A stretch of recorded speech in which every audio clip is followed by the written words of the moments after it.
Well, greetings, everyone. This is Lou Monville, the Interim Executive Officer of the Riverside County Building Industry Association. Appreciate you all taking time to be with us on this Tuesday afternoon to talk about, how government is continuing to do the good work of delivering services and keep the home building and related industries going during these unique and challenging times. I want to thank Mark Scott from the City of Indio, Tom Kirk from CVAG for joining us today. A special thanks to Manuel Perez from the County of Riverside. We originally had scheduled Supervisor Manuel Perez, but one of the things we've been discussing, we're learning in the age of COVID, is that when you're taking public testimony at public hearings, both via Zoom and telephone, it takes longer to get through the hearings. And so Supervisor Manuel Perez sends his regrets. He still is in the Board of Supervisors hearing today as that session is going long. So I want to thank Juan for joining us today, though I'm glad to have him.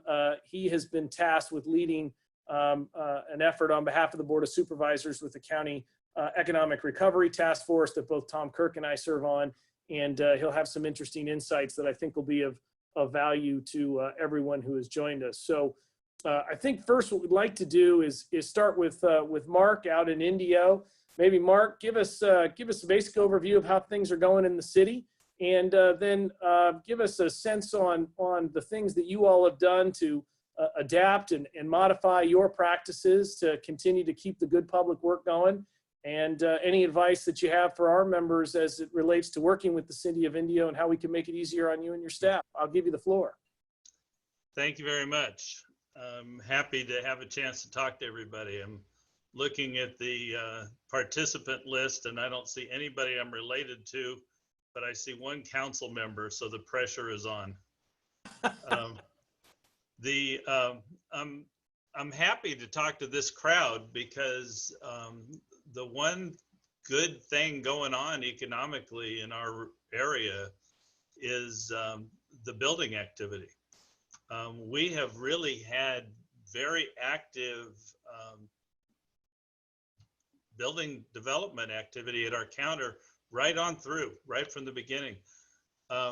India's got quite a bit going on, so we were the last of the cities to close the front door, just simply because we weren't prepared to do online activities with the development community at that point. So we stayed open longer, and then when we did lock the door, we've continued to work by appointment so that people are free to come in if they cannot do the work over online or over the phone. We've been taking people at the counter by appointment for now 2 months, and it's working out quite well. I've been very proud of my staff, and forgive me for a minute to brag about people I work with, but I've been very proud of the ethic that they've got toward serving the people that they work with every day at the counter. I've watched people from my staff stay late on a Friday because they know someone's still bringing in plans and they haven't arrived yet. And I'm just very pleased with that. I also want to say thank you to all of the people in the home building community and the building community, because you've put up with us learning new tricks. And I think one of the takeaways from this whole episode is going to be that we've gotten better in how we provide services.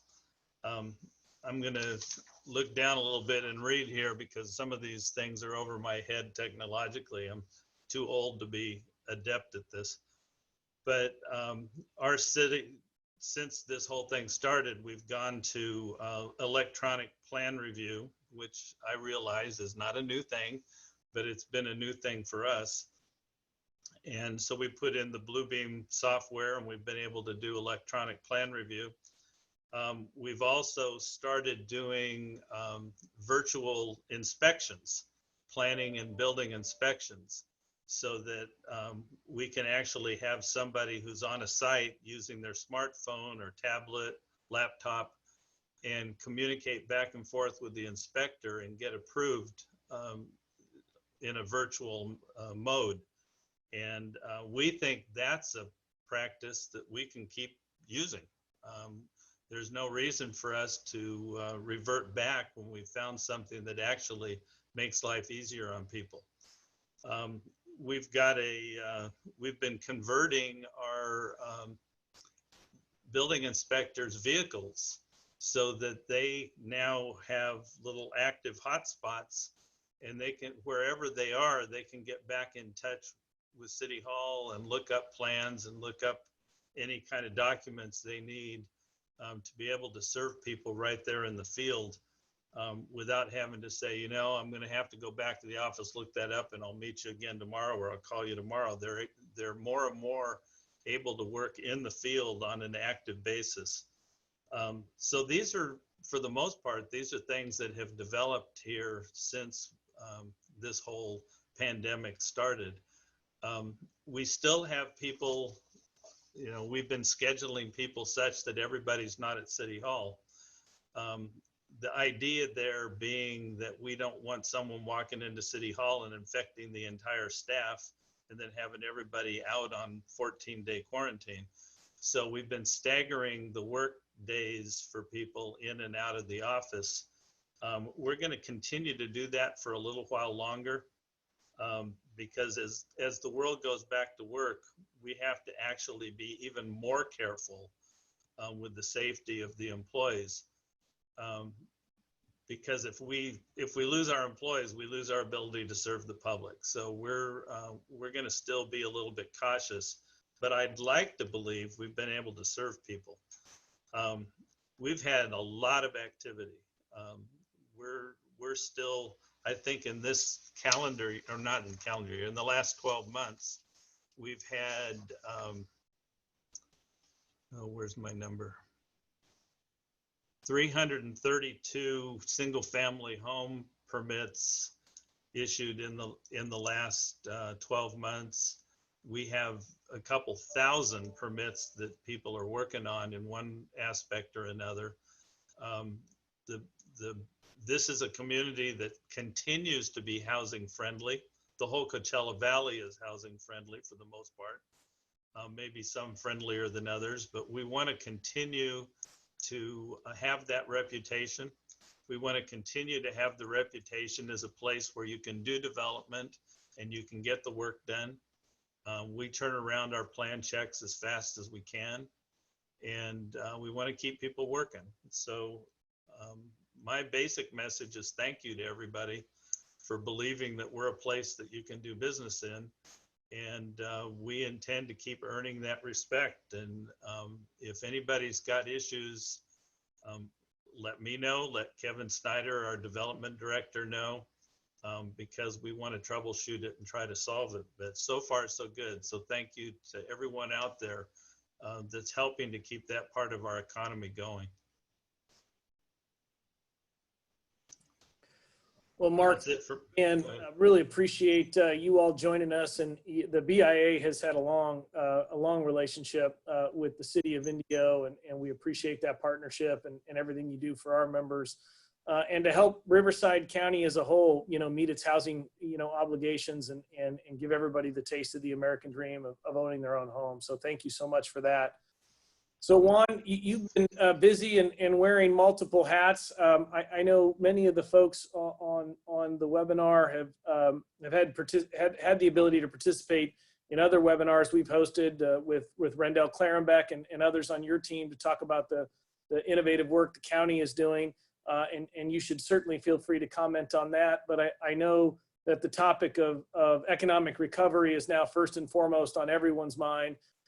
And certainly for all the industries affected, the county's taken a leadership role in that regard. And I might, if I could encourage you to maybe focus some of your time there about some of the discussions you've been party to, the discussion today the Board of Supervisors had. I think that would be very timely and of interest to the folks who have joined us today. So I'll give you the floor, and thank you again for pitch hitting for Supervisor Perez, who I would imagine, given he's in closed session, would actually rather be here with us. So I'll give you the floor. Thank you, Lou, and good afternoon, everybody. I know the supervisor sends his regrets. He has been particularly active with the economic recovery efforts that the county has going on. And I want to also take a minute to thank Lou for his participation and actually for his leadership in chairing our Economic Recovery Task Force. I think that really speaks well to Lou and the BIA as an organization. We very much appreciate your leadership on that. A few thoughts and observations. I do want to, I touched upon in the past, so I won't spend a whole lot of time on it, but we are actively open for business. Our mantra at TLMA has been open for business in new and innovative ways. So we've kept providing the same services we always do. We've been really on steroids with our electronic submittals and plan checks and everything else. Our building permit activity is actually, I will say, about caught up, and it varies, but on any given week, we're not that far off where we were, pre-COVID. On the planning side is where we have noticed the most impact, and that's understandable with a lot of unknowns in the marketplace and, the country and state and local economic recovery. So to that end, one of the really focus efforts for our entire board has been to work together with our industry partners, with our tribal governments, with our labor partners, with our nonprofits, with our cities. And I want to thank Tom also for being on that task force representing CVAG and being able to exchange information back and forth between the CVAG membership and the task force to really see how we can tackle the county's economic recovery. Last week, the board approved a readiness and reopening plan for the county. It was submitted to the state on Friday, along with a coalition letter, if you will, involving the counties of Orange, San Bernardino, Riverside, and San Diego as well, to let the governor know that we really needed the state's help and attention to relook at the reopening criteria. And I think the letter and the efforts have been successful. The governor just yesterday announced some revised criteria that will apply much better to urban counties. We're in the middle of processing what that means in detail, but we're feeling much better and much further along today than we were if we would have had this conversation a week ago. So I think, again, that speaks to the county's efforts there. A few things we're working on through the task force, and it really, one of the main themes is that economic recovery and public health have to go hand in hand. It's a false choice. It's not an either or. We have to do both. We have to be able to get the economy open again and get people working. We also have to provide a way to do that safely so that our the businesses, their staff members, their employees, the patrons that will come visit them feel safe and secure. And of course, so that we're all collectively trying to keep going with the positive trends we've had lately and seeing a decrease in cases. That's really important for the long term. So this is very much an effort. The task force is going to be working on several different things. One is to look at the guidance that the state has developed and then fill in the blanks to develop some industry specific safety guidance that we can disseminate and really put in place to, again, being able to kind of keep the gains that we've made on the public health side, if you will. This morning, the board took an important step forward also in doing an initial allocation of the CARES Act funding. Riverside County received about $430 million in federal COVID relief funds. A lot of that, the lion's share of that goes towards funding the county's direct operations and local hospitals and other things in the COVID response on the medical and the public health side. But the board also carved out a very important component today to set aside $50 million on a number of business assistance programs. We can get into those a little bit later, Lou.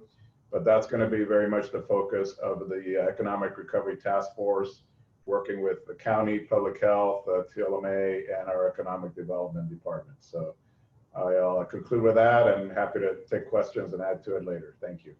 Right. And I'll remind all of the participants out there, if you go to the bottom of your screen, there's a Q&A function there. And if you have questions as they come up, please type those up and I'll be sure to get to those here later in the program. It's now my pleasure to give the floor to our friend Tom Kirk from CVAG.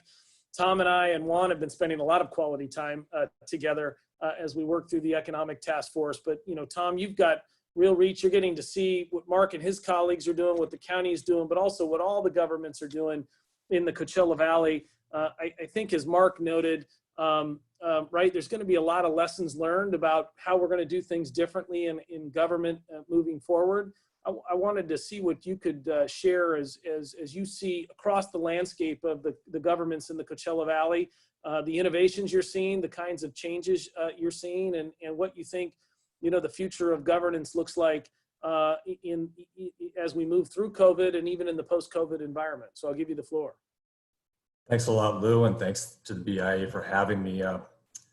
Looking forward, I don't know if my crystal ball is any murkier than all of yours, but I have no idea what the future is going to bring. I know we're all going to be utilizing technology a lot more robustly than we currently are. As Mark pointed out, perhaps he was slightly slower than others in moving into a virtual world. But I suspect, Mark, you're fully into it now, as this Zoom conference points out. We've all moved into this pretty quickly, and we're probably looking back at those days of long drives to longer or short meetings and missing those long drives to some extent. I used to think that I hated driving. Now I look back and think about those wonderful days on the road heading to C1 in Riverside, and look back very wistfully at those days. So Juan, I look forward to in-person meetings again with you and your team. At CVAG, we're a little different organization than certainly our member cities, and particularly cities like Indio. Indio has a lot of direct contact with its public, a lot of counter interaction, a lot of employees, a lot of contractors that, again, work very closely with the community. We don't have much of that at CVAG. We don't have much of a counter, and we have not much of a staff either. We got a lot of high quality people, but they measure in the terms of teams, not hundreds. We've got 17 employees at CVAG, and it was relatively easy for us to move into this virtual world. We're able to conduct meetings like this. We're able to review plans online. We're able to work with our contractors and consultants, many of whom certainly live or work outside of the Coachella Valley as it is. So that transition was relatively easy. And I'd like to say that business is as usual at CVAG, but of course it's not. And one of the things I've tried to impress upon our staff at CVAG and the consultants and contractors that work with us is, in organizations like ours, we have a special obligation. And that special obligation is to move money through our organizations as quickly as possible into the economy.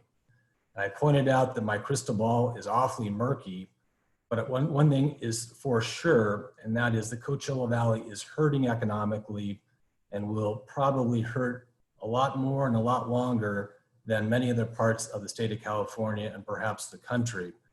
We are a very tourist-dependent economy, and even cities like Mark's that are relatively diversified rely in a big deal on special events, like those festivals that we missed this season, right, Mark? And that's a huge part of our economy. So no festivals, no tennis, and festivals and tennis may not be back for quite some time, and a reliance on tourism, and this economy is really hurting. So for our part in that, while we are a small organization in terms of staff, we are a large organization in terms of budget and responsibilities and our scope of our efforts. And many of you know we have a pretty robust transportation program. And one of the directions I've given our team is get projects out quickly. Let's move quickly with our partnering organizations and go out to bid. We're out to bid on a project called CV Link in the city of Palm Desert. We expect to go out on another $40 million section of CV Link that'll mostly be in La Quinta, Indio, and Coachella, with a big chunk in Palm Springs as well. And we expect that request for bid to be out in the next 30 days.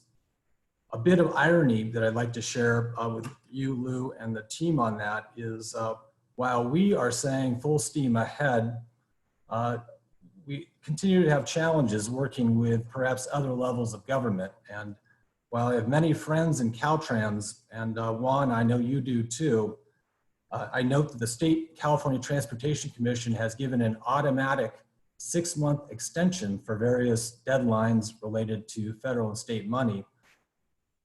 That's not good news for us. We're seeking an approval right now to go to a construction phase on CV Link. And now that the state's given themselves an extra 6 months, it just means that many more delays that we have to deal with sometimes in Caltrans. But we're trying to work through those. We plan on putting out a request for bid on that project along with other projects in the near future. So it's not business as usual, but we certainly want business to continue, and we want the good work that Indio and others are doing to facilitate home building as well as other construction in our communities. It's essential business according to the governor. It's really essential business for this economy that's going to be very hurt by its dependence on tourism. Lou, thanks. Tom, appreciate that feedback, and if there's any collaboration that we in the BIA can offer in helping in Sacramento, it seems to me that, as you noted, the construction industry is deemed essential, and I think if ever there's an importance to get those Caltrans dollars programmed and on the street as you're trying to do, now is the time. So if there's anything we can do to support that effort, appreciate your leadership there, and don't hesitate to call upon us. I do have a question in the queue. Juan, I think this is probably for you. It's related to, and I know this is all still in the development stage, but related to some of the business funding programs that were discussed today at the board. What kind of funding, some of the parameters, and whom will be the contact. So I know some of that's in development. I know Suzanne shared some details on that today, maybe some comments so that we can prepare folks on what they should be looking for and the timing of that. I know it doesn't go back to the board until early June. Yeah, thank you, Lou. So few observations. The county's program, we're looking to be multifaceted, and there's a few kind of baseline recommendations that came out of the Economic Recovery Task Force. One is that we work to where we can kind of foster our own local industries, especially with manufacturing and supply of protective equipment. I think everybody's identified that is going to be a key issue for our businesses to reopen safely. And even for the county, we've had challenges, and a lot of you have read, there's such international competition for purchase of PPE that sometimes, orders start here and they end up somewhere else, and they end up getting moved along the supply chain. So we want to kind of grow our own industry there and support our own startups where we can, and the folks that are retooling. Another important component, we know, and the county has taken advantage of some federal loan programs, PPP programs, but we know that they fall short of covering everyone. And in particular, we want to focus on the smaller businesses, those with 50 employees or less. And we're looking to set up a funding program that can help fill in the gaps on what the feds are doing there. I think is critically important. The task force has also asked us to take a look at what steps the county and I think other local agencies as well, and I think through the good work of Tom and CVAG as this moves forward, that's going to be a broader conversation. Are there steps that can be done at the local level now on some potential fee deferrals, some of those things to help with cash flow to get things moving sooner rather than later. So those are conversations and things we have to explore. There are a few of the programs I did want to highlight. I want to thank Tom and CVAG too, because I think the locals and CVAG can play a very major role as well on the capital project side to help do our part to bring unemployment down. And the county just is doing a virtual groundbreaking, Tom, for the Avenue 66 Great Separation out there, thanks to CVAG's good work on funding that.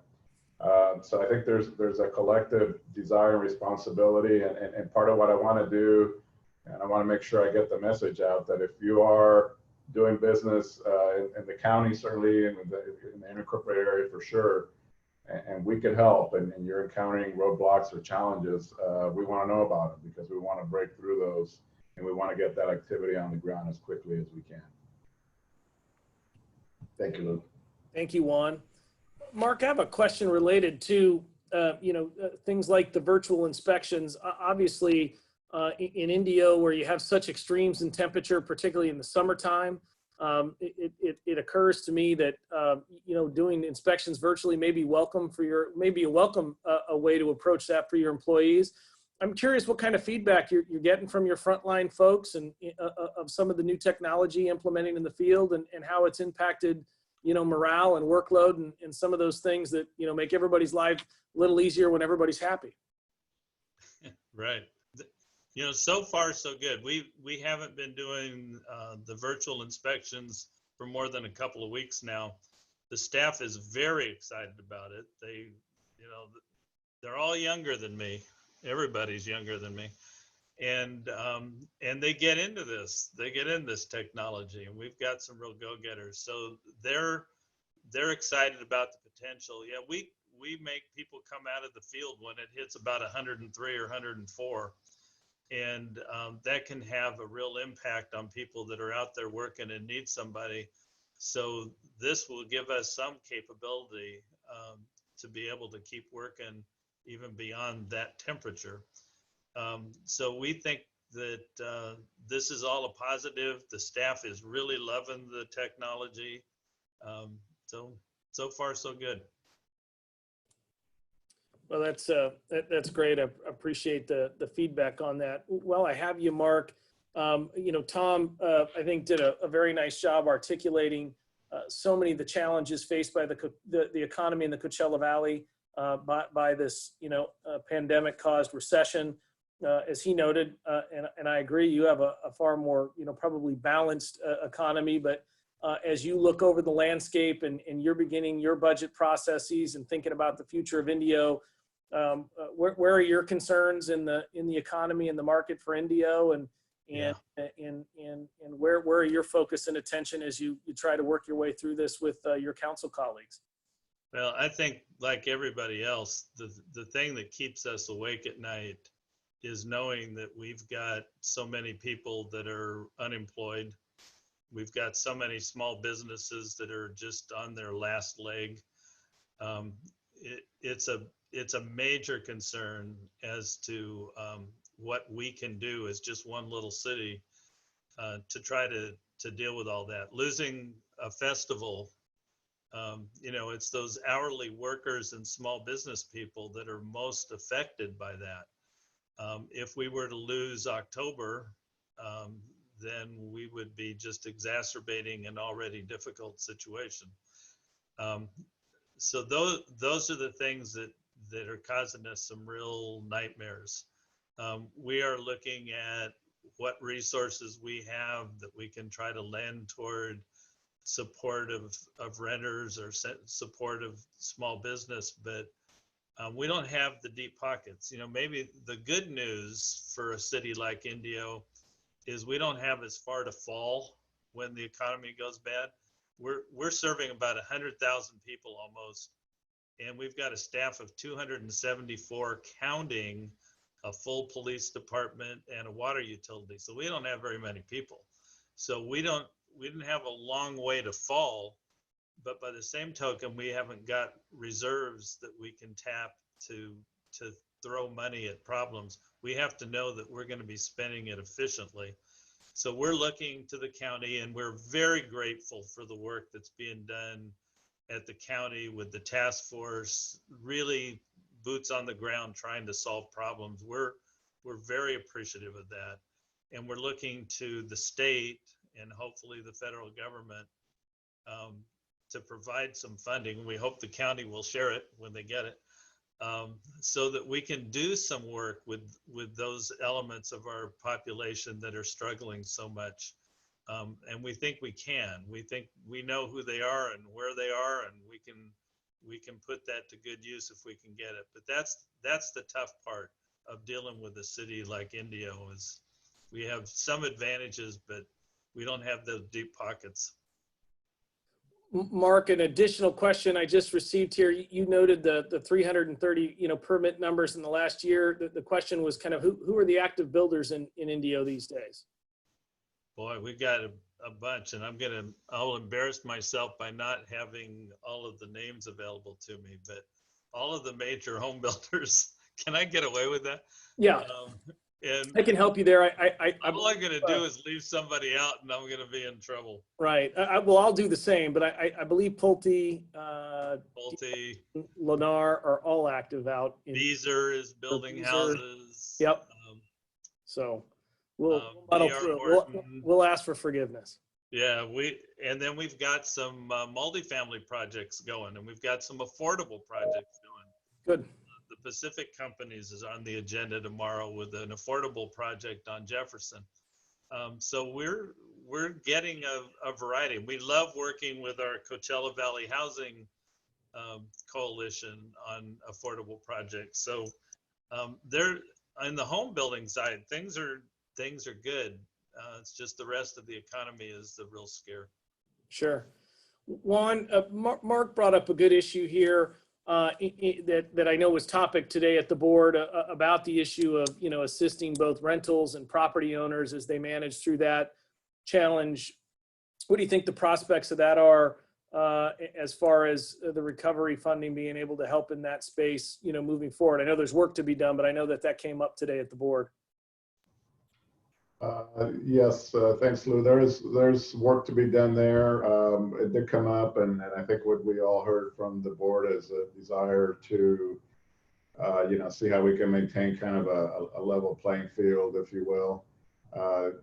Understanding very much the challenges that the folks on the housing side, the consumer side are having, and given the steps the state has taken there, but also understanding the needs of the other folks in the process, and the folks property owners and what have you, and they're also facing similar circumstances with their banks. So I think what we heard from the board was a desire to try to look at the issue holistically. That is one of the potential uses that's being considered. Obviously, there's a whole lot of discussion going on at the federal and other levels too.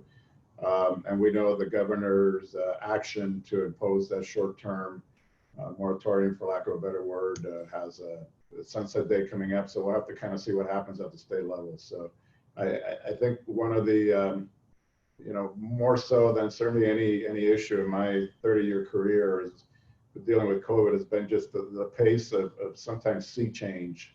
A day brings a whole lot of new circumstances and new information, and there's so much activity going on in different levels of government and private industry that you just have to stay very nimble to react to it. Sure. Tom, you talked about the important role that CVAG plays in delivering critical infrastructure in the Valley. There's a lot of talk now that some of the future stimulus discussions in Washington could be built around an infrastructure act of some sort. What kind of things do you have in the pipeline that are important in the Valley that may not yet be funded and could potentially be eligible for that type of funding if the feds do move in that direction? We've been down this road before, of course, Lou, and it was 10 years ago almost 11 years ago that I stumbled into the job at CVAG, and lo and behold, the federal government came along with a major stimulus for infrastructure. And we had $70 million to distribute county-wide. And the Coachella Valley was well prepared for that time. And it wasn't because of me new at the helm at CVAG. It was really my predecessors and Mark's predecessors and Manuel Perez, his involvement in transportation at the county.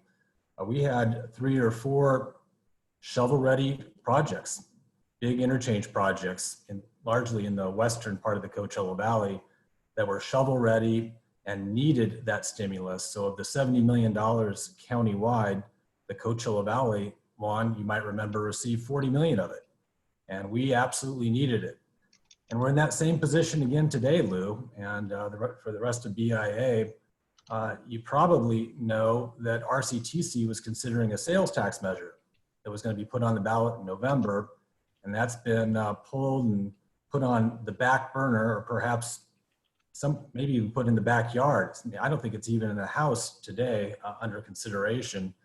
And the reason they were considering that sales tax measure is we're largely out of money on big transportation projects, particularly in the western part of the county, but we're going to be challenged even in the Coachella Valley. However, we are shovel ready on two or three federalized projects. When I say federalized, those that meet the criteria for receiving some federal money. Our signal synchronization program, where we want to exchange all the controllers in the Coachella Valley for a unified system with command and control at each city, but really operated regionally. That could use tens of millions of dollars of federal funding, so we stand ready to do that. And CV Link. We still have other phases of CV Link that have received federal environmental approval, and we are shovel ready on that as well. And then there are a couple of projects, as Juan knows, in the eastern part of the Coachella Valley, where we have interchanges with virtually no state or federal money on them now, but desperately need it.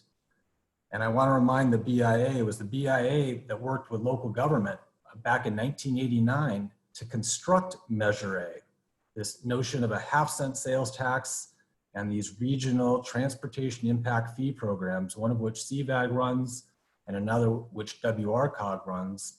That was a deal. That was a deal with the home building and building industry that said builders shouldn't pay for all the cost of this infrastructure. It should be the general public, tourists, et cetera. And that deal continues today, but it's a bit broken because we just don't have the funding to make it happen. Mark, you're on mute. I did, yeah, I'm learning. I just wanted to cut in and say a cheerleader kind of comment. This is I've been in local government for 40 something years, and I've worked in 4 counties with 5 different COGs. And I got to tell you, I think that what we do cooperatively with CVAG is exceptional by my experience in other areas. Every once in a while, you're tempted to pick up the paper here and read about some little squabble that's going on between cities. Our 9 cities get along remarkably well. I wish people could experience the rest of the world sometime to understand we really do look after each other in many respects. So all the things that Tom's talking about, it's so key and core to what we do, and we appreciate all of our colleagues, and we appreciate Tom and his good staff. Hey, Mark, I appreciate that. And maybe to even build on that, it might be of some interest to the membership. It was exactly 2 months ago today that CVAG had an urgency executive committee meeting. And I don't know another place in the state that would have considered doing this with 9, 10 cities, a couple Indian tribes in the county. And at that time, we were ground zero on COVID. We had a couple of deaths. If you looked at the West Coast, you looked at Washington, the Bay Area, and the Coachella Valley as unfortunately leading in terms of that infamous curve. We're all statisticians now, so we know about the curve. We were at the front end of that curve, and our mayors came together and said, boy, should we shut this place down? There was a lot of spirited debate on that issue and thoughtful consideration. Ultimately, we didn't do so, and a few hours later, the governor shut the entire state down. And we're at that same juncture now, as Mark knows. His mayor's vice chair of CVAG, and we've had some conversations about working with our county supervisor, who happens to be, of course, the chair of the Board of Supervisors, and maybe opening this place up sooner than the rest of the county. And the governor has signaled that there are differences among counties in a big county like Riverside County. And we're not used to thinking of ourselves as big, but we're mammoth. It's a mammoth county. The Coachella Valley, while it was ahead of the curve, is now ahead of the curve again, and we flattened that curve more substantially than other parts of the county. And we're going to seek that kind of variance moving forward as well. Yeah, I think it's you know, it's a tribute to the work that you all do in the Coachella Valley, you know, in comprehensive planning. It never an easy undertaking when you're talking about, you know, things like canceling, you know, the tennis tournament, the festivals, et cetera, and the real economic hardship that's created. There was a question related to that. Any rumor or possibility that perhaps tennis comes back in November like they're going to do with the Masters? And I don't think any of us are in a position to comment on that. If I was a betting man, I would say no. All right. Well, that took up the last of our questions, and I want to be very mindful of the time that's been so generously given by our panelists, Tom Kirk from CVAG, Mark Scott from the fine city of Indio, and our capable Assistant County Executive Officer and Director of the Transportation Land Management Agency, Juan Perez. I want to thank you all for joining us. Juan, in particular, last minute pitch hitting for Supervisor Perez, who's still in closed session. Again, the BIA appreciates our partnership with all of your agencies. Appreciate the time you've taken today to give some insights to the challenges and the opportunities that you're working on as it faces the BIA and our members. And the economy in Riverside County as a whole, and we look forward as we continue to work our way through this challenge and build our way out of this challenge and continue to make Riverside County the great place it is to live, work, and raise a family. So thank you all for your time. Thank you all to our participants in the BIA, and we wish you a good day. Be well until our next broadcast. Thank you.